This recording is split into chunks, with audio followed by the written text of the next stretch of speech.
Ako naging governor, si Vice Governor na naging Vice Governor Geomate. Simple ang ibigay namin sa inyo. Puta, wala na pong awat-awat. Pag ako gobernador na, walang sinabi na magpapatayo ng mga pabrika, walang sinabi na maghanap buhay kayo. Bibigyan ko pa rin kayo ng pera, pero triple na. Comelec, calling. Grabe naman yan. Wala lang yan. Ha? May bigyan ng pera ngayon. Pag nanalo siya, titriplihin kung magkano binigay na pera ngayon mula raw sa pera niya. Aba, ipa-lifestyle check nyo yan. Ilan po ang botante po dyan sa Laguna?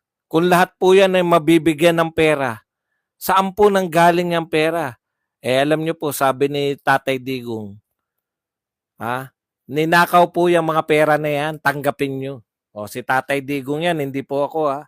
Sabi po ni Tatay Digong, yung mga pera pong pinamimigay sa inyo, hindi po nila pera yan. Kahit po kasi bilyonaryo, lalo na po yung mga bilyonaryo, hindi po magbibigay yan ng pera nila. Yan po, ninakaw nila yan, kaya tanggapin ninyo. Ngayon lang po ako nakarinig. Nabigla po ako. First time ko po nakarinig ng politiko na wala na pong pinangako. Wala na pong proyektong sinabi. Walang pabababain ko ang presyo ng bigas. Tutulungan ko lahat na may sakit. Lahat ng papalibing ko. Wala pong ganun. May pera ako. Bibigyan kita ng pera. Yehey! Sabi naman ng mga taga-Laguna. Yeah! Tuwan-tuwa yung mga taga-Laguna, puta. Ayan po, pag pinanalo nyo po yan. Ano po, wala po kayo narinig na ipoproyekto niyan. Ako wala akong narinig na proyekto eh. Panay pamimigay ng pera, titriplehin eh. Saan kukuha ng pera yan? Titriplehin niya. Aba. Kunin niyo yung pera, iboto niyo si Sal Aragones.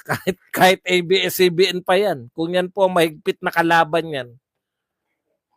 Grabe po yan pag nanalo yan. Mas lalong ibang uri na po yung mga Pilipino. No? Ginagawa po kayong mga mukhang pera. Bakit kaya? Okay.